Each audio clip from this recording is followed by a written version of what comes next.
സ്വർണ്ണക്കടത്തിനും ഹവാലയ്ക്കുമെതിരെ ശക്തമായ നടപടി സ്വീകരിക്കാൻ സംസ്ഥാന പോലീസ് മേധാവിയുടെ നിർദ്ദേശം വന്നിരിക്കുന്നു.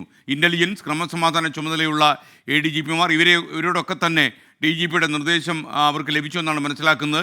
ദീപക് തർമ്മടം നമുക്കൊപ്പം കണ്ണൂരിൽ നിന്നും ചേരുകയാണ്. Deepak, good morning.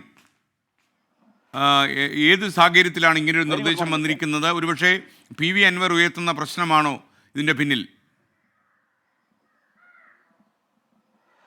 SKN സംസ്ഥാന സർക്കാരിൻ്റെ മുഖ്യമന്ത്രിയുടെ നിർദ്ദേശപ്രകാരം തന്നെയാണ് സ്വർണ്ണവേട്ട ശക്തമാക്കാൻ കേരള പോലീസ് തീരുമാനിച്ചത്. ഇന്നലെ സംസ്ഥാന തല പോലീസ് ഉദ്യോഗസ്ഥ യോഗമുണ്ടായിരുന്നു. PHQലായിരുന്നു യോഗം. യോഗത്തിൽ ജില്ലാ പോലീസ് മേധാവിമാർ മുതൽ ഉള്ള മുതിർന്ന ഉദ്യോഗസ്ഥരെല്ലാം തന്നെ പങ്കെടുത്തു. ആ യോഗത്തിലാണ് സ്വർണ്ണവേട്ട തുടരണം, ശക്തമായി തുടരണമെന്ന നിർദ്ദേശം DGP ദർവേഷ് സാഹിബ് നൽകിയത്. SKN ഇന്നലത്തെ ദിവസത്തിൻ്റെ ഒരു പ്രത്യേകത, കാലത്തു മുതൽ തന്നെ മുഖ്യമന്ത്രി പിണറായി വിജയൻ്റെ ദ ഹിന്ദുവിലെ അഭിമുഖം വിവാദമാകുന്നു. സ്വർണ്ണക്കടത്തുമായി ബന്ധപ്പെട്ട കണക്കാണ് അദ്ദേഹം പറഞ്ഞത്, കരിപ്പൂർ വിമാനത്താവളത്തിൽ നിന്നും പിടിക്കപ്പെട്ട സ്വർണത്തിൻ്റെ കണക്ക്. എന്നാൽ അത് വിവാദമാവുന്നു. മാത്രവുമല്ല, കഴിഞ്ഞ കുറച്ച് ദിവസമായി സ്വർണം പോലീസ് പിടിക്കുന്നതിലെ ക്രമക്കേടുകൾ എന്നൊക്കെ പറഞ്ഞ് വലിയ വിവാദം കത്തി നിൽക്കുന്ന സമയത്ത് DGP ദർവേഷ് സാഹിബ് പറഞ്ഞത്, ഇത്തരം വിവാദങ്ങളൊന്നും തന്നെ കൂസേണ്ട കാര്യമില്ല, കണക്കാക്കേണ്ട കാര്യമില്ല. സ്വർണം അനധികൃതമായി കടത്തുന്നത് പിടികൂടണം, ഹവാല പിടികൂടണം.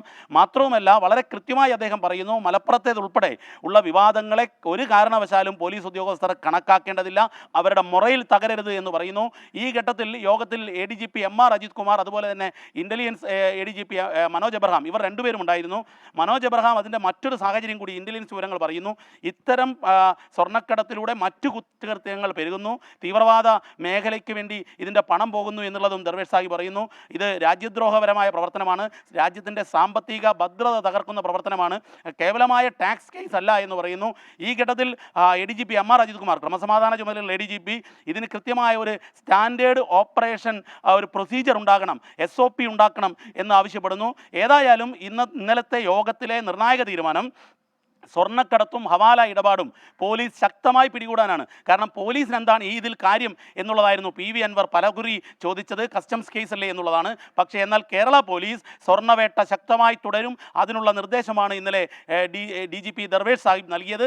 മാത്രവുമല്ല, ADGP ലോ ആൻഡ് ഓർഡറും ADGP ഇൻ്റലിജൻസും ഇതിൻ്റെ ഏകോപന ചുമതല കൃത്യമായി നിർവഹിക്കാൻ പോകുന്നു എന്നുള്ളതാണ് നമുക്ക് ലഭ്യമാകുന്ന വിവരം. ഇത് ആഭ്യന്തര വകുപ്പിൻ്റെ നിർദ്ദേശം തന്നെയാണ് യഥാർത്ഥത്തിൽ ഈ ഉന്നത പോലീസ് യോഗത്തിൽ ഇത്തരത്തിലൊരു കർക്കശ നിർദ്ദേശം DGP നൽകാൻ കാരണമെന്നാണ് മനസ്സിലാകുന്നത്. SKN. ഓക്കെ, ദീപക് തർമ്മടമാണ് വിവരങ്ങൾ നൽകിയത്. എന്തായാലും സ്വർണ്ണക്കള്ളക്കടത്തിൽ കാര്യമായി ഇടപെടൽ നടത്താൻ സംസ്ഥാന പോലീസ് തീരുമാനിക്കുന്നു. ഈ കസ്റ്റംസിന് എയർപോർട്ടിനുള്ളിൽ അധികാരമുണ്ടെങ്കിൽ എയർപോർട്ടിന് പുറത്ത് തീർച്ചയായിട്ടും പോലീസിന് അധികാരമുണ്ട്.